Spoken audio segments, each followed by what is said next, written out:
സത്യസന്ധമായി ക്രിസ്തുവിനെ പിൻപറ്റുവാൻ ആഗ്രഹിക്കുന്ന ഒരാൾക്ക് ബൈബിളിൽ പറഞ്ഞിരിക്കുന്ന എല്ലാ പ്രമാണങ്ങളും അനുസരിച്ച് ജീവിക്കുവാൻ സാധിക്കുമോ? ഇത് അനേകരുടെയും ഒരു വലിയ പ്രശ്നം തന്നെയാണ്. അതുതന്നെ നമുക്കൊന്ന് ചിന്തിക്കാം.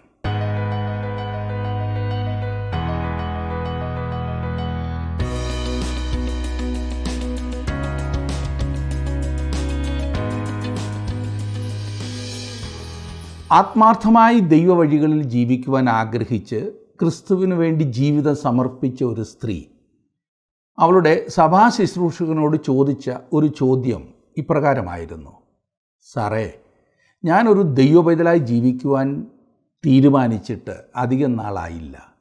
എന്നാൽ തുടങ്ങിയ അന്നു മുതൽ ആരംഭിച്ചതാണ് എല്ലാ പ്രകാരത്തിലുമുള്ള പോരാട്ടങ്ങൾ. ഇത് എന്ന് ഒന്ന് അവസാനിക്കും? അതിന് ആ ശുശ്രൂഷകൻ ഒരു പുഞ്ചിരിയോടെ മറുപടി കൊടുത്തത്: സഹോദരി, ആ പോരാട്ടം അവസാനിക്കുന്നത് നിങ്ങൾ മരിക്കുമ്പോൾ, അല്ലെങ്കിൽ ക്രിസ്തു നിങ്ങളെ അവനോടുകൂടെ ചേർക്കുമ്പോൾ ആയിരിക്കും എന്ന്. കേൾക്കാൻ അത്ര സുഖമുള്ള ഒരു മറുപടിയല്ല, അല്ലേ? അങ്ങനെ ഒരു മറുപടി ഏതൊരാൾക്കും തൃപ്തികരം ആയിരിക്കില്ലല്ലോ. അതുകൊണ്ട് ആ സഭാ ശുശ്രൂഷകൻ തുടർന്നു. അദ്ദേഹം പറഞ്ഞു, ഒരു കാര്യം ഓർക്കുക, നിങ്ങൾക്കങ്ങനെ ഒരു പോരാട്ടം അനുഭവപ്പെടുമ്പോൾ അത് തെളിയിക്കുന്നത് നിങ്ങൾ സത്യസന്ധമായി ദൈവത്തിങ്കലേക്ക് തിരിഞ്ഞ ഒരു വ്യക്തിയാകുന്നു എന്നത്രേ. കാരണം വീണ്ടും ജനനം പ്രാപിച്ചിട്ടില്ലാത്ത ഒരു വ്യക്തിക്കും ഈ പറയുന്ന പോരാട്ടം അനുഭവപ്പെടാറില്ല. കള്ളം പറയേണ്ടി വരുമ്പോൾ അവർ കള്ളം പറയും, അവർക്ക് ക്ഷോഭം വരുമ്പോൾ ക്ഷോഭിക്കും, എന്ത് വേണമെങ്കിലുമൊക്കെ ചെയ്യും. എന്നാൽ നിങ്ങളിലുള്ള പഴയ മനുഷ്യനാണ് നിങ്ങളിൽ ഇപ്പോൾ വന്നിട്ടുള്ള പുതിയ സൃഷ്ടി ദൈവത്തിൻ്റെ കൽപ്പനകളിൽ പ്രമോദിക്കുവാൻ അനുവദിക്കാത്തത്. ഇതിൽ ഏറെ ആശാജനകമായ ഒരു കാര്യം എന്തെന്നാൽ, എത്രയധികം നാം ഈ പോരാട്ടത്തിൽ പിടിച്ചു നിൽക്കുന്നുവോ അത്രമാത്രം വിജയകരമായി നാം മുന്നേറുന്നത് കാണാം. അങ്ങനെ ഈ ആയുസ്സിൽ തന്നെ മാനുഷികമായ സമ്മർദ്ദങ്ങളിൽ നിന്നും പ്രലോഭനങ്ങളിൽ നിന്നും വിജയിച്ച ഒരു ജീവിതം ആസ്വദിക്കുവാൻ നാം ആരംഭിക്കും. ഒരു ക്രിസ്തു വിശ്വാസിയുടെ ഹൃദയം എപ്പോഴും ശരി ചെയ്യുവാനുള്ള വാഞ്ചയിൽ തന്നെ ആയിരിക്കും. എന്നാൽ എങ്ങനെ ദൈവത്തെ അനുസരിക്കാം എന്നുള്ളതത്രേ പൗലോസ് റോമാലേഖനം 13-ാം അധ്യായത്തിൽ നമുക്ക് പറഞ്ഞു തരുന്നത്. പൗലോസ് പറയുന്നു, വിജയത്തിലേക്കുള്ള താക്കോൽ സ്നേഹമാകുന്നു എന്ന്. സകല അനുസരണത്തെയും പൗലോസ് ഈ സ്നേഹിക്കുക എന്നതിൽ കൊണ്ട് വച്ചിരിക്കുകയാണ്. ഒരു ഭക്തൻ പറഞ്ഞു, ക്രിസ്തീയ ജീവിതം ജീവിക്കുക എന്നാൽ സകലരെയും സമ്പൂർണമായി സ്നേഹിക്കുക, എന്നിട്ട് നിങ്ങൾക്ക് ചെയ്യുവാൻ തോന്നുന്നതൊക്കെ ചെയ്യുക. അത് കൊള്ളാമില്ലേ? ഒരു വിധത്തിൽ വിശുദ്ധ പൗലോസ് അത് തന്നെയാണ് പറയുന്നത്. എല്ലാവരെയും സമ്പൂർണമായി സ്നേഹിക്കുവാൻ സാധിച്ചാൽ അപ്പോൾ ഈ പ്രശ്നങ്ങളൊന്നുമില്ലല്ലോ. റോമാലേഖനം 13-ാം അധ്യായത്തിൽ സ്നേഹത്തിൻ്റെ 3 വശങ്ങൾ പൗലോസ് നമ്മോട് പറയുന്നു. ആദ്യം സ്നേഹത്തിൻ്റെ കടത്തെക്കുറിച്ച് പറയുന്നു, സ്നേഹത്തിൻ്റെ പ്രകടനത്തെക്കുറിച്ച് പിന്നെ പറയുന്നു, ഒടുവിലായി സ്നേഹത്തിൻ്റെ രൂപരേഖയെക്കുറിച്ച് പറയുന്നു. നാം അതാണ് പഠിച്ചുകൊണ്ടിരിക്കുന്നത്. റോമാലേഖനം 13-ാം അധ്യായം എടുത്താട്ടെ. 13-ാം അധ്യായത്തിൻ്റെ 7 വരെയുള്ള വാക്യങ്ങൾ നാം ഓൾറെഡി ചിന്തിച്ചു കഴിഞ്ഞു. ഇനിയും 8 മുതൽ 14 വരെയുള്ള വാക്യങ്ങൾ നമുക്ക് ഒരുമിച്ച് ചിന്തിക്കാം. റോമാലേഖനം 13-ാം അധ്യായം എടുത്താട്ടെ.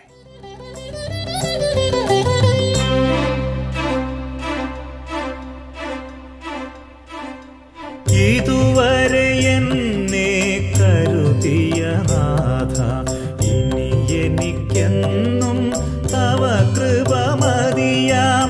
ഇതുവരെ എന്നെ കരുതിയ നാഥ, ഇനി എനിക്കെന്നും തവ കൃപ മതിയാം.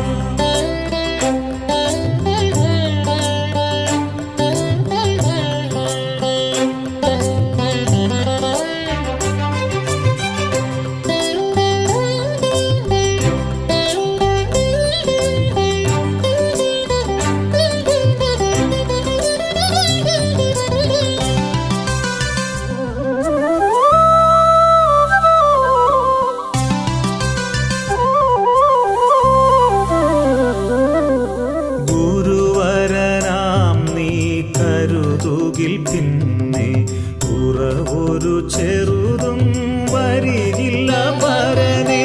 ഗുരുവരനാം നീ കരുതുകിൽ പിന്നെ കുറവൊരു ചെറുതും വരികില്ല പരനെ. അരികളിൻ നടുവിൽ വിരുന്നൊരുക്കും നീ പരിമള തൈലം പകരുമെൻ ശിരസിൽ. അരികളിൻ നടുവിൽ വിരുന്നൊരുക്കും നീ പരിമള തൈലം പകരുമെൻ ശിരസിൽ. ഇതുവരെ എന്നെ കരുതിയ നാഥ, ഇനി എനിക്കെന്നും തവ കൃപ മതിയാം. ഇതുവരെ എന്നെ കരുതിയ നാഥ, ഇനി എനിക്കെന്നും തവ കൃപ മതിയാം.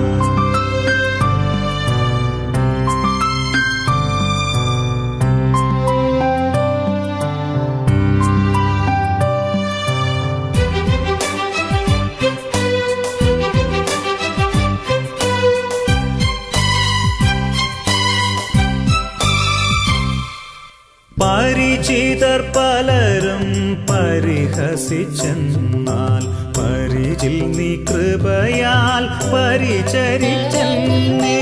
പരിചിതർ പലരും പരിഹസിച്ചെന്നാൽ പരിചിൽ നീ കൃപയാൽ പരിചരിച്ചെന്നെ. തിരുച്ചിറകടിയിൽ മറച്ചിരുൾ തീരും വരെ എനിക്കരുളും അരുമയോടഭയം. തിരുച്ചിറകടിയിൽ മറച്ചിരുൾ തീരും വരെ എനിക്കരുളും അരുമയോടഭയം. ഇതുവരെ എന്നെ കരുതിയ നാഥ, ഇനി എനിക്കെന്നും തവ കൃപ മതിയാം. ഇതുവരെ എന്നെ കരുതിയ നാഥ, ഇനി എനിക്കെന്നും തവ കൃപ മതിയാം.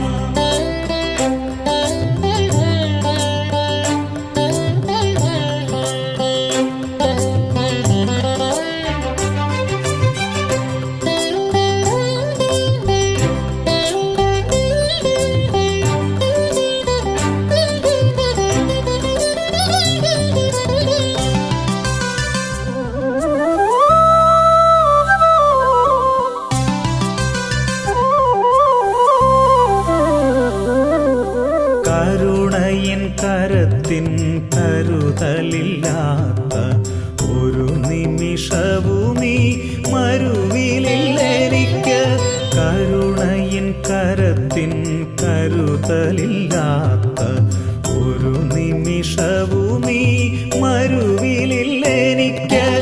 ഇരവിലെന്നൊളിയായി പകലിലെൻ തണലായി ഒരു പൊഴുതും നീ പിരിയുകയില്ല. ഇരവിലെന്നൊളിയായി പകലിലെൻ തണലായി ഒരു പൊഴുതും നീ പിരിയുകയില്ല. ഇതുവരെ എന്നെ കരുതിയ നാഥ, ഇനി എനിക്കെന്നും തവ കൃപ മതിയാം. ഇതുവരെ എന്നെ കരുതിയ നാഥ, ഇനി എനിക്കെന്നും തവ കൃപ മതിയാം. 13-ാം അധ്യായത്തിന്റെ 8 മുതലുള്ള വാക്യങ്ങളിൽ അയൽക്കാരോടുള്ള ബന്ധത്തെക്കുറിച്ചാണ് നാം വായിക്കുന്നത്. ഈ കാര്യം വീണ്ടും വളരെയധികം പ്രയോജനകരമായ ഒരു ചിന്തയാണ്. റോമാലേഖനം 13-ാം അധ്യായത്തിന്റെ 8-ാം വാക്യം ഞാൻ വായിക്കാം. അന്യോന്യം സ്നേഹിക്കുന്നതല്ലാതെ ആരോടും ഒന്നും കടംപെട്ടിരിക്കരുത്. അന്യനെ സ്നേഹിക്കുന്നവൻ ന്യായപ്രമാണം നിവർത്തിച്ചിരിക്കുന്നുവല്ലോ. ഒന്നാം തരം ആലോചനയില്ലേ, ആരോടും ഒന്നും കടംപെട്ടിരിക്കരുത് എന്ന്. ഒരു വിശ്വാസി സ്നേഹമല്ലാതെ മറ്റൊന്നും ആർക്കും കടംപെട്ടിരിക്കരുത് എന്നാണ് പൗലോസ് ഇവിടെ പറഞ്ഞിരിക്കുന്നത്. ഇത് വളരെ വലിയൊരു പ്രമാണമാകുന്നു സുഹൃത്തെ. താങ്കൾ മറ്റുള്ളവർക്ക് കൊടുത്തു തീർക്കുവാനുള്ളത് എന്തൊക്കെയാണ്? ഇന്നവർ ചോദിക്കാത്തതിനാൽ താങ്കൾ സൌകര്യപൂർവ്വം മിണ്ടാതിരിക്കുകയല്ലേ? മറ്റൊരാളുടെ പുസ്തകം കയ്യിലുണ്ടോ? കാസറ്റോ സിഡിയോ എന്തെങ്കിലും, അവരുടെ വീട്ടുസാമാനമോ എന്തെങ്കിലും താങ്കളുടെ കൈവശമുണ്ടോ? താങ്കൾ ഒരു ദൈവപൈതലാകുന്നുവെങ്കിൽ താങ്കളുടേതല്ലാത്ത ആ സാധനങ്ങൾ തിരികെ നൽകുക. ആരോടും ഒന്നും കടംപെട്ടിരിക്കരുത്. കടം വാങ്ങുന്നത് ഒരു വിശ്വാസിക്ക് യോജിച്ചതല്ല. ഇപ്പോൾ ചിലർ ചോദിക്കും, അപ്പോൾ ഈ തവണ വ്യവസ്ഥയിൽ സാധനങ്ങൾ വാങ്ങുന്നതിനെക്കുറിച്ചുള്ള എന്റെ അഭിപ്രായം എന്താകുന്നു എന്ന്. അത് ഉത്തമമായ ഒരു കാര്യമാകുന്നു എന്ന് ഞാൻ ചിന്തിക്കുന്നില്ല. ഈ കാര്യത്തിൽ അനേകം ന്യായവാദങ്ങൾ താങ്കൾക്കുണ്ടായിരിക്കാം. പക്ഷേ താങ്കളുടെ ചെറുതും വലുതുമായ സകല കാര്യങ്ങളിലും താങ്കൾ ദൈവത്തിൽ ആശ്രയിക്കേണ്ടതാണ്. അത്യാവശ്യമുള്ള ചില കാര്യങ്ങൾ ദോഷം വരാത്ത വിധത്തിൽ താങ്കൾക്ക് തവണ വ്യവസ്ഥയിലോ അതുപോലെ ഏതെങ്കിലും പ്രത്യേക സാഹചര്യത്തിലോ എടുക്കുവാൻ സാധിച്ചെന്ന് വന്നേക്കാം. എന്നാൽ അത് പലർക്കും ഒരു ശീലമായി മാറിയിരിക്കുകയാണ്. 1-ാം തീയതി ശമ്പളം കിട്ടിയാൽ 2-ാം തീയതി അത് മുഴുവൻ തീരും. പിന്നെ 3-ാം തീയതി മുതൽ കടം വാങ്ങിച്ച് മാസം മുഴുവൻ കഴിയുക. ഇതൊരു തരം സ്വഭാവമായി മാറിയിട്ടുള്ള അനേകരെ എനിക്കറിയാം. താങ്കൾക്കുള്ള വരുമാനം കൊണ്ട് ജീവിക്കുവാൻ ദൈവത്തിൽ ആശ്രയിക്കുക. നമ്മെ ഭാരപ്പെടുത്തുന്ന ഒരു കാര്യത്തിലും നാം ഇടപെടുവാൻ ദൈവം ആഗ്രഹിക്കുന്നില്ല. കടം എപ്പോഴും ഒരു ഭാരമല്ലേ സുഹൃത്തേ? താങ്കളുടെ ആവശ്യങ്ങളിൽ അങ്ങനെയൊന്ന് ആശ്രയിച്ചു നോക്കരുതോ ദൈവത്തിൽ? കടം വാങ്ങുന്നതുകൊണ്ട് നാം ആകെ അസ്വസ്ഥരാകുന്നു, മറക്കരുത്. ചിലർക്കതൊരു പ്രത്യേക സുഖമായിരിക്കാം. എന്നാൽ എപ്പോഴും കടക്കാർ നമുക്ക് ഒരു ശല്യമായി തന്നെ ഇരിക്കും. ആരുമായിക്കൊള്ളട്ടെ. ഒരു ദൈവപൈതൽ തന്റെ അയൽക്കാരനെ സ്നേഹിക്കുന്ന കാര്യത്തിൽ എല്ലായ്പ്പോഴും കടംപെട്ടവനാണ്. അയൽക്കാരൻ എന്നാൽ അയൽപക്കത്ത് താമസിക്കുന്നവൻ എന്നർത്ഥം ആയിരിക്കണമെന്നില്ല കേട്ടോ. താങ്കൾ സമ്പർക്കത്തിൽ ഏർപ്പെടുന്ന ഏതൊരു വ്യക്തിയെയും അയൽക്കാരനായി കണക്കാക്കുകയും അവനെ സ്നേഹിക്കുകയും ചെയ്യേണ്ടതാണ്. എപ്രകാരമാണ് നാം സ്നേഹം വെളിപ്പെടുത്തുന്നത്? നാം സ്നേഹിക്കുന്ന വ്യക്തികളിൽ അതിനർഹമായ ഒരു യോഗ്യതയും ഇല്ലാതിരുന്നിട്ടും അവരുടെ നന്മയ്ക്കു വേണ്ടി നിസ്വാർത്ഥമായി കരുതുന്നതാണ് സ്നേഹം എന്നതിനുപയോഗിച്ചിരിക്കുന്ന ഗ്രീക്ക് പദത്തിന്റെ അർത്ഥം. സ്നേഹിക്കണമെന്ന ദൈവകൽപ്പനയോടുള്ള അനുസരണ മനോഭാവത്തിൽ നിന്നുത്ഭവിക്കുന്ന ഒന്നത്രേ ഇത്. ക്രൂശിൽ വെളിപ്പെട്ട ക്രിസ്തുവിന്റെ സ്നേഹത്തോട് സമമാണ് ഈ പറഞ്ഞത്. 9-ാം വാക്യത്തിൽ നാം കാണുന്നു, വ്യഭിചാരം ചെയ്യരുത്, കുല ചെയ്യരുത്, മോഷ്ടിക്കരുത്, മോഹിക്കരുത് എന്നുള്ളതും മറ്റ് ഏത് കൽപ്പനയും കൂട്ടുകാരനെ നിന്നെപ്പോലെ സ്നേഹിക്ക എന്നീ വചനത്തിൽ സംക്ഷേപിച്ചിരിക്കുന്നു. വ്യഭിചാരം ചെയ്യരുത്. ദൈവം ഇതിനെക്കുറിച്ച് തന്റെ മനസ്സ് മാറ്റിയിട്ടില്ല കേട്ടോ. ആധുനിക സമൂഹം ഇതിനെ വ്യത്യസ്തമായ രീതിയിലാണ് കാണുന്നത്. ഇന്ന് സ്നേഹത്തിന്റെ പേര് പറഞ്ഞാണല്ലോ ഈ അസാൻമാർഗികതയെല്ലാം. കുല ചെയ്യരുത് എന്ന് പറയുമ്പോൾ പല വിധത്തിൽ മറ്റുള്ളവരെ വധിക്കുവാൻ സാധിക്കും കേട്ടോ. മറ്റുള്ളവരുടെ അഭിമാനത്തിന് ക്ഷതം വരുത്തിക്കൊണ്ട് മറ്റുള്ളവരെ നശിപ്പിക്കുവാൻ സാധിക്കും. അതെ, ഇന്ന് അതുപോലെയുള്ള കുലകളാണ് കൂടുതൽ നടക്കുന്നത്. ഒരാൾ എഴുന്നേറ്റ് മറ്റുള്ളവരുടെ മുൻപിൽ നിൽക്കുവാൻ സാധിക്കാത്തതുപോലെ മാനക്കേടുണ്ടാക്കുന്ന വിധത്തിൽ പ്രവർത്തിച്ചിട്ടുള്ളത് എത്രയോ വിധത്തിൽ നമുക്ക് കാണുവാൻ സാധിക്കും. പിന്നെ പറയുന്നു, മോഷ്ടിക്കരുത്. മറ്റുള്ളവർ പുതിയ വസ്ത്രങ്ങൾ ധരിക്കുമ്പോഴും പുതിയ ഉപകരണങ്ങൾ വാങ്ങുമ്പോഴും നാം അത്യാഗ്രഹക്കാരായി തീർന്നിട്ടില്ലേ? മറ്റുള്ളവർക്ക് ഉള്ളതായി കാണുമ്പോൾ അപ്രകാരമൊന്ന് നമുക്ക് വേണമെന്നുള്ള ആഗ്രഹം, ആ മോഹം നമുക്കുണ്ടാകുന്നു. മറ്റുള്ളവർക്ക് പലതും ഉള്ളതല്ലേ നമ്മുടെ അസ്വസ്ഥതയുടെ കാരണം? തന്മൂലം എന്ത് സംഭവിക്കുമെന്നറിയാമോ? നാം അതുണ്ടാകുന്നതിനു വേണ്ടി, അത് നമുക്ക് ലഭിക്കുന്നതിനു വേണ്ടി ഏത് മാർഗവും സ്വീകരിക്കും. അത് തെറ്റാണ്. നാം പറയുന്നതിൽ കൂടിയല്ല, നമ്മുടെ പ്രവർത്തനങ്ങളിൽ കൂടിയാണ് അയൽക്കാരോടുള്ള നമ്മുടെ സ്നേഹം പ്രകടമാകുന്നത് എന്നത്ര പൗലോസ് അപ്പോസ്തലൻ പറയുന്നത്. വിശ്വാസിയെ ന്യായപ്രമാണത്തിന് കീഴിൽ ആക്കുകയല്ല പൗലോസ് ചെയ്യുന്നത്. സ്നേഹം ഈ വിധമായ കാര്യങ്ങളിൽ കൂടി വെളിപ്പെടുന്നു എന്നാണ് പൗലോസ് അപ്പോസ്തലൻ പറയുന്നത്. സ്നേഹത്തെക്കുറിച്ച് താങ്കൾക്ക് വളരെയധികം പറയുവാൻ കഴിയുമായിരിക്കും. എന്നാൽ താങ്കളുടെ അയൽക്കാർക്കെതിരെ മുൻപറഞ്ഞ കാര്യങ്ങൾ പ്രവർത്തിക്കുന്നുവെങ്കിൽ താങ്കൾക്ക് അവരോട് സ്നേഹമില്ല എന്നാണ് തെളിയിക്കുന്നത്. വാതോരാതെ സംസാരിച്ചതുകൊണ്ടായോ? 10-ാം വാക്യത്തിൽ നാം കാണുന്നു, സ്നേഹം കൂട്ടുകാരന് ദോഷം പ്രവർത്തിക്കുന്നില്ല, ആകയാൽ സ്നേഹം ന്യായപ്രമാണത്തിന്റെ നിവൃത്തി തന്നെ. നാം കൊരിന്ത്യർ ലേഖനത്തിൽ വരുമ്പോൾ 1 കൊരിന്ത്യർ 13-ാം അധ്യായത്തിൽ സ്നേഹത്തിന്റെ അധ്യായമാണല്ലോ. ക്രിസ്തീയ സ്നേഹം, അയൽക്കാരനെ സ്നേഹിക്കുന്നത് ന്യായപ്രമാണത്തിന്റെ നിവൃത്തിയാണ്. ഈ സ്നേഹം ആത്മാവിന്റെ ഫലമാണ്. ആത്മാവിന്റെ ഫലം ഗലാത്യലേഖനം 5-ാം അധ്യായത്തിൽ പറഞ്ഞിരിക്കുന്ന കൂട്ടത്തിൽ ആദ്യം പറഞ്ഞിരിക്കുന്നത് സ്നേഹമാണ്. അതിന്റെ അർത്ഥം സ്നേഹമുണ്ടെങ്കിൽ മറ്റേ ഫലം എല്ലാം ഉണ്ട് എന്നാണ്. 9 കൂട്ടം കാര്യങ്ങൾ പറഞ്ഞിരിക്കുന്നു. അതിൽ 8ഉം സ്നേഹത്തിൽ നിന്നും ഉത്ഭവിക്കുന്നത് മാത്രമാണ്. എന്താണ് ക്രിസ്തീയ സ്നേഹം? ക്രിസ്തീയ സ്നേഹം രണ്ട് വിധത്തിലാണ്. ഒന്ന്, ക്രിസ്തീയ സ്നേഹമെന്ന് പറയുന്നത് കൽപ്പനയാണ്, ദൈവകൽപ്പന. നമുക്ക് തോന്നിയതുകൊണ്ടോ ഇഷ്ടപ്പെട്ടതുകൊണ്ടോ ആരെയെങ്കിലും സ്നേഹിക്കുന്നതല്ല. പിന്നെയോ ദൈവം നമ്മോടത് കൽപ്പിച്ചിരിക്കുന്നതുകൊണ്ട് നാം സ്നേഹിച്ചേ മതിയാകൂ. ഇഷ്ടപ്പെട്ടില്ലെങ്കിലും സ്നേഹിച്ചേ മതിയാകൂ. അത് പ്രയാസമുള്ള കാര്യമാണല്ലേ? അനേക സ്ഥലങ്ങളിൽ അതേക്കുറിച്ച് പറഞ്ഞിട്ടുണ്ടല്ലോ. കർത്താവ് തന്നെ യോഹന്നാന്റെ സുവിശേഷം 15-ാം അധ്യായത്തിൽ പറഞ്ഞിരിക്കുന്നത്, നിങ്ങൾ തമ്മിൽ തമ്മിൽ സ്നേഹിക്കണം എന്നുള്ളതാകുന്നു എന്റെ കൽപ്പന. ലോകം സ്നേഹത്തെ ഒരു വികാരമായിട്ടാണ് കാണുന്നത്. എനിക്ക് ഇഷ്ടപ്പെട്ടാൽ ഇഷ്ടപ്പെടുന്നവരെ സ്നേഹിക്കുക, ഇഷ്ടപ്പെട്ടില്ല എങ്കിൽ ദ്വേഷിക്കുക. എന്നാൽ ക്രിസ്തീയ സ്നേഹം നമുക്ക് മറ്റുള്ളവരെ ഇഷ്ടപ്പെട്ടില്ല എങ്കിലും സ്നേഹിക്കുന്നതാണ്. ഒരുപക്ഷെ നാം നമ്മുടെ സഹോദരനിൽ സ്നേഹിക്കുവാൻ തക്കതായി യാതൊന്നും കണ്ടെന്നു വരില്ല. ദ്വേഷിക്കുവാൻ സാധിക്കുന്നത് മാത്രമേ കണ്ടെന്നു വരൂ. എന്നാൽ അവൻ എന്റെ സഹോദരനായതിനാൽ, എന്റെ അയൽക്കാരനായതിനാൽ എനിക്ക് അവിടെ വേറെ ഒരു തീരുമാനമെടുക്കുവാൻ സാധിക്കില്ല. അവനെ സ്നേഹിക്കുവാൻ മാത്രമേ സാധിക്കൂ. ക്രിസ്തീയ സ്നേഹം ദൈവകൽപ്പനയാണ്. സ്നേഹിക്കാത്തവൻ ദൈവകൽപ്പനയെ മറുക്കുകയാണ്, ദൈവത്തോട് മറുതലിക്കുകയാണ്. താങ്കളുടെ വിലപ്പെട്ട നിർദ്ദേശങ്ങളും അഭിപ്രായങ്ങളും പ്രാർത്ഥനാ വിഷയങ്ങളും ഇന്ന് തന്നെ ഞങ്ങളെ വിളിച്ചറിയിക്കുക. വിളിക്കേണ്ട നമ്പർ 8281384455.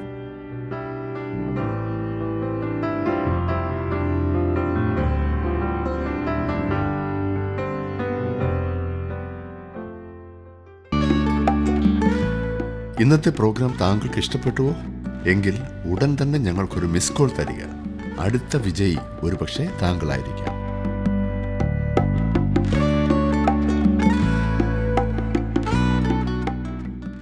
രണ്ടാമതായി, ക്രിസ്തീയ സ്നേഹം എങ്ങനെയായിരിക്കണം എന്ന് യോഹന്നാന്റെ സുവിശേഷം 15-ാം അധ്യായത്തിൽ നാം വായിക്കുന്നു. അത് ത്യാഗപൂർവമായിരിക്കണം. കർത്താവ് എന്താണ് പറഞ്ഞത്? ഞാൻ നിങ്ങളെ സ്നേഹിച്ചതുപോലെ നിങ്ങളും അന്യോന്യം സ്നേഹിക്കണം എന്നാകുന്നു എന്റെ കൽപ്പന. എങ്ങനെ വേണം നാം സ്നേഹിക്കുവാൻ? ആരെയെങ്കിലും കാണുമ്പോൾ ചിരിച്ചു കാണിച്ചതുകൊണ്ടോ, കല്യാണത്തിന് പോയി ഒരു ചെറിയ സമ്മാനം എന്തെങ്കിലും കൊടുത്തതുകൊണ്ടോ സ്നേഹമായി എന്നൊരിക്കലും പറയുവാൻ കഴിയില്ല. ത്യാഗപൂർവം. ആ ത്യാഗം എത്രയും വരെയുണ്ട്? കർത്താവ് നമ്മെ സ്നേഹിച്ചതുപോലെ, ശത്രുക്കളായിരിക്കുമ്പോൾ തന്നെ തന്റെ ജീവൻ തന്ന് നമ്മെ സ്നേഹിച്ച കർത്താവ്. ജീവനേക്കാൾ വലുത് ഒരു മനുഷ്യനും ഒന്നുമില്ല. ജീവൻ കൊടുക്കുവാൻ തയ്യാറായാൽ കയ്യിലിരിക്കുന്നത് എന്തും കൊടുക്കുവാൻ തയ്യാറാകും. ജീവൻ കൊടുക്കുവാൻ തയ്യാറായാൽ പിന്നൊന്നിനും മടിക്കില്ലല്ലോ. കർത്താവ് അങ്ങനെയാണ് നമ്മെ സ്നേഹിച്ചത്. നാമും മറ്റുള്ളവരെ സ്നേഹിക്കേണ്ടത് അങ്ങനെയാകുന്നു. എന്തും കൊടുത്ത് ജീവൻ പോലും കൊടുക്കുവാൻ തയ്യാറായി. ഇതാണ് ക്രിസ്തീയ സ്നേഹം. സ്നേഹമെന്ന് പറയുന്നത് വളരെ വില കുറഞ്ഞൊരു കാര്യമാണ് ഇന്ന് അനേകർക്കും. എന്നാൽ ക്രിസ്തീയ സ്നേഹം വളരെ വിലപിടിപ്പുള്ള ഒന്നാകുന്നു. അതുകൊണ്ട് പൗലോസ് പറയുകയാണ്, സ്നേഹം കൂട്ടുകാരന് ദോഷം പ്രവർത്തിക്കുന്നില്ല, ഒരിക്കലും പ്രവർത്തിക്കുന്നില്ല. 11-12 വാക്യങ്ങൾ നോക്കിക്കാട്ട്, ഇത് ചെയ്യേണ്ടത് ഉറക്കത്തിൽ നിന്ന് ഉണരുവാൻ നാഴിക വന്നിരിക്കുന്നു എന്നിങ്ങനെ നിങ്ങൾ സമയത്തെ അറികയാൽ തന്നെ. നാം വിശ്വസിച്ച സമയത്തേക്കാൾ രക്ഷ ഇപ്പോൾ നമുക്ക് അധികം അടുത്തിരിക്കുന്നു. രാത്രി കഴിവാറായി, പകൽ അടുത്തിരിക്കുന്നു. അതുകൊണ്ട് നാം ഇരുട്ടിന്റെ പ്രവൃത്തികളെ വെച്ച് കളഞ്ഞ് വെളിച്ചത്തിന്റെ ആയുധവർഗം ധരിച്ചുകൊള്ളുവേൻ. 2000 വർഷങ്ങൾക്ക് മുമ്പാണ് പൗലോസ് അപ്പോസ്തലൻ ഇത് പറഞ്ഞത്. ഇന്ന് നാം ഇത് കൂടുതൽ അടിയന്തരാവശ്യബോധത്തോടെ നിശ്ചയമായും പറയേണ്ട കാര്യമാണ്. ലോകത്തിൽ വിശ്വാസികൾ ഇന്ന് ഉറക്കം പിടിച്ചിരിക്കുകയാണ്. ദൈവത്തിന് തങ്ങളുടെ ജീവിതത്തെ ഏൽപ്പിച്ചു കൊടുക്കുന്ന കാര്യം അവർ മറന്നുകളഞ്ഞിരിക്കുകയാണ്. ലോകപരമായ കാര്യങ്ങൾക്ക് വേണ്ടി ഒരു ദൈവപൈതൽ ജീവിക്കേണ്ട കാലമല്ല ഇത്. താങ്കളുടെ സമയവും താങ്കളുടെ കഴിവുകളും ദൈവത്തിനു വേണ്ടിയാണോ ഉപയോഗിക്കുന്നത് സുഹൃത്തെ? അതുകൊണ്ട് പ്രിയ സുഹൃത്തെ, ഞാൻ ദൈവത്തിന്റെ മനസ്സലിവ് ഓർപ്പിച്ച് പ്രബോധിപ്പിക്കുന്നത്, താങ്കളുടെ പൂർണ്ണ ആളത്വത്തെ ദൈവത്തിന് സമർപ്പിക്കുക, താങ്കളെയും താങ്കൾക്കുള്ളതിനെയും. ഇത് ബുദ്ധിപരവും ന്യായവും ആകുന്നു. ഒരു വിശ്വാസി എന്ന നിലയിൽ ഇതത്രേ താങ്കൾ ചെയ്യേണ്ടത്. നാം വാസ്തവത്തിൽ കർത്താവിന്റെ വരവിന് വേണ്ടി നോക്കി പാർക്കുന്നവരെങ്കിൽ അത് നമ്മുടെ ജീവിതങ്ങളെ ശുദ്ധീകരിക്കും. അവനിൽ ഈ പ്രത്യാശയുള്ളവനെല്ലാം അവൻ നിർമ്മലനായിരിക്കുന്നത് പോലെ തന്നെ തന്നെ നിർമ്മലീകരിക്കുന്നു എന്ന് യോഹന്നാന്റെ ലേഖനം 1 ലേഖനം 3 അധ്യായത്തിന്റെ 3 വാക്യത്തിൽ നാം വായിക്കുന്നു. നിർമ്മലമായ ഒരു ജീവിതം ജീവിക്കുവാൻ നമ്മെ സഹായിക്കുന്നത് നമ്മുടെ ജീവിതത്തെ കർത്താവിന്റെ വരവിനു വേണ്ടി നോക്കിപ്പാർക്കുവാൻ വേണ്ടി ഏൽപ്പിച്ചു കൊടുക്കുമ്പോഴാണ്, ആ കാത്തിരിപ്പിനു വേണ്ടി. യോഹന്നാൻ അപ്പോസ്തലൻ പറയുന്നത് മനുഷ്യൻ കള്ളനാണെന്നാണ്. എന്ന് പറഞ്ഞാൽ വഷളത്വം പ്രവർത്തിക്കുന്നവനാകുന്നു എന്നാണ്. എന്നാൽ ഈ കാലത്ത് നമുക്ക് ദൈവത്തിനു വേണ്ടി ജീവിക്കാം. 13 വാക്യം നോക്കിക്കാട്ടെ. പകൽ സമയത്തെന്ന പോലെ നാം മര്യാദയായി നടക്കാം. വെറിക്കൂത്തുകളിലും മദ്യപാനങ്ങളിലുമല്ല, ശയനമോഹങ്ങളിലും ദുഷ്കാമങ്ങളിലുമല്ല, പിണക്കത്തിലും അസൂയയിലുമല്ല. പകൽ സമയത്തെന്ന പോലെ മാന്യമായി നടക്ക. രാത്രിയിലെ പ്രവർത്തനങ്ങളെക്കുറിച്ചാണ് ഇവിടെ സൂചിപ്പിച്ചിരിക്കുന്നത്. ഒരു വിശ്വാസി വെളിച്ചത്തിൽ നടക്കുകയും ജീവിക്കുകയും ചെയ്യുന്നവനായിരിക്കേണ്ടതാണ്. പകലിനെന്ന പോലെ അവൻ നടക്കണം. മനസ്സിലായല്ലോ? ഒളിച്ചുവെക്കുവാൻ ഒന്നുമില്ലാത്തതുപോലെ സകലവും ദൈവസന്നിധിയിൽ ക്രമമായും ഉചിതമായും ചെയ്യുന്നതായ മനോഭാവം. 14 വാക്യം നോക്കിക്കേ. കർത്താവായ യേശുക്രിസ്തുവിനെ തന്നെ ധരിച്ചുകൊള്ളുവിൻ. മോഹങ്ങൾ ജനിക്കുമാറ് ജഡത്തിനായി ചിന്തിക്കരുത്. ദൈവസന്നിധിയിൽ കടന്നു ചെല്ലുവാൻ താൽപര്യമില്ലാത്ത എത്രയോ ദൈവമക്കൾ ജഡീകമായ പ്രവർത്തനങ്ങളിൽ സമയം ചെലവഴിക്കുന്നു. നമ്മുടെയൊക്കെ ജീവിതത്തിൽ നാം ഏറ്റവും അധികം സമയം നൽകേണ്ടത് ദൈവവുമായി ആശയവിനിമയം നടത്തേണ്ടതിനാ, സമ്പർക്കത്തിന് വേണ്ടിയിട്ടാണ്. ഞാൻ പറഞ്ഞത് മനസ്സിലായല്ലോ? ദൈവവുമായിട്ടുള്ള ബന്ധത്തിൽ അവിടുന്ന് പറയുന്ന കാര്യങ്ങൾ കേൾക്കുക. അത് ദൈവവചനത്തിലൂടെ മാത്രമേ നമുക്ക് കേൾക്കുവാൻ സാധിക്കൂ, മനസ്സിലാക്കുവാൻ സാധിക്കൂ. മാത്രമല്ല, നാം നമ്മുടെ ആവശ്യങ്ങൾ അവനോട് പറയുക. ദൈവസന്നിധിയിൽ അപ്രകാരം സമയം ചെലവഴിക്കാത്തതാണ് നമ്മുടെ ആത്മീക വളർച്ചയുടെ മുരടിച്ച അവസ്ഥയ്ക്ക് കാരണം. പ്രിയ സഹോദര സഹോദരി, ക്രിസ്തുവിന് താങ്കളുടെ ജീവിതത്തിൽ 1 സ്ഥാനം നൽകിയിട്ടുണ്ടോ? ദൈവവചനം ഘോഷിക്കുക എന്നതാണോ താങ്കളുടെ ജീവിതത്തിലെ ഏറ്റവും വലിയ ആഗ്രഹം? ഇതാണ് ഏറ്റവും പ്രധാനപ്പെട്ട കാര്യം. താങ്കൾക്ക് മറ്റുള്ളവരുമായുള്ള ബന്ധം എങ്ങനെയുണ്ട്? അത് ദൈവനാമ മഹത്വത്തിനായി തീരുവാൻ ദൈവം താങ്കളെ സഹായിക്കും, അതിനുവേണ്ടി ഏൽപ്പിച്ചു കൊടുത്താൽ. ഇന്ന് അതിനുവേണ്ടി താങ്കളുടെ ജീവിതത്തെ നൽകുവാൻ സാധിക്കുമോ? ബന്ധങ്ങൾ ശരിയായാൽ ജീവിതത്തിന് തന്നെ എന്തൊരു സുഖമായിരിക്കുമെന്നറിയാമോ? പലപ്പോഴും നാം മറ്റുള്ളവർ ശരിയായിട്ട് ബന്ധങ്ങൾ ശരിയാകും എന്ന് ചിന്തിക്കുന്നവരാണ്. എന്നാൽ ദൈവം നമ്മിലേക്ക് നോക്കി പറയുന്നത്, മകനെ, മകളെ, നീ ശരിയായാൽ, നിനക്ക് ഞാനുമായുള്ള ബന്ധം ശരിയായാൽ മനുഷ്യരുമായുള്ള നിന്റെ ബന്ധം താനേ ശരിയാകും എന്നത്രേ. നമുക്ക് അതൊന്ന് പരീക്ഷിച്ചു നോക്കാം. മറ്റുള്ളവരോട് സൗഹാർദ്ദത്തിൽ പോകുവാൻ നമുക്ക് കഴിയുന്നതാണ് ജീവിതത്തിലൊരു വലിയ സമാധാനം കൊണ്ടുവരുന്നത്. അതിനാദ്യം നാം ദൈവവുമായി സമാധാനത്തിലാകണം. അതിന് കർത്താവായ യേശുക്രിസ്തുവിൽ വിശ്വസിച്ച് അവനെ നമ്മുടെ രക്ഷകനും നമ്മുടെ കർത്താവുമായി നാം അംഗീകരിക്കണം. നമ്മുടെ ജീവിതത്തിൽ വിജയകരമായി മുൻപോട്ട് പോകുവാൻ അവൻ നമ്മെ സഹായിക്കും. നിങ്ങളുടെ ജീവിതം അപ്രകാരം ദൈവസന്നിധിയിൽ സമർപ്പിക്കപ്പെട്ടതാകുന്നു എന്ന് ഞാൻ വിശ്വസിക്കട്ടെ. നമുക്കൊരുമിച്ച് പ്രാർത്ഥിക്കാം. കർത്താവേ, ഇന്നത്തെ ദിവസം അവിടുന്ന് ഞങ്ങൾക്ക് തന്നതിനായിട്ട് സ്തോത്രം. നിൻ്റെ ഹിതം ഞങ്ങളുടെ ജീവിതത്തിൽ നിറവേറുവാൻ അവിടുന്ന് ഞങ്ങളെ വിളിച്ചു. അവിടുത്തെ വചനത്തിലൂടെ അതിനുള്ള ആലോചനകൾ അവിടുന്ന് ഞങ്ങൾക്ക് പറഞ്ഞു തരുന്നു. ഇന്ന് ഞങ്ങളെ കേൾപ്പിച്ച മഹത്തായ ആലോചനകൾക്കായി സ്തോത്രം. നിൻ്റെ വചനം എത്ര അത്ഭുതകരമായിട്ടുള്ള വചനമാകുന്നു. ജീവനും ചൈതന്യവും ഉള്ളതാണല്ലോ. ഇന്ന് വചനം കേട്ട എല്ലാവരെയും അവിടുന്ന് അനുഗ്രഹിക്കണമേ. വിജയകരമായൊരു ക്രിസ്തു ജീവിതം ജീവിപ്പാൻ അവരുടെ ജീവിത രംഗങ്ങളിൽ അവരെ ശക്തീകരിക്കണമേ. തന്ന നല്ല സമയത്തിനായി സ്തോത്രം. യേശുക്രിസ്തുവിൻ്റെ നാമത്തിൽ തന്നെ ആമേൻ. ദൈവം നിങ്ങളെ സമൃദ്ധിയായിട്ട് അനുഗ്രഹിക്കട്ടെ. വീണ്ടും കാണാം.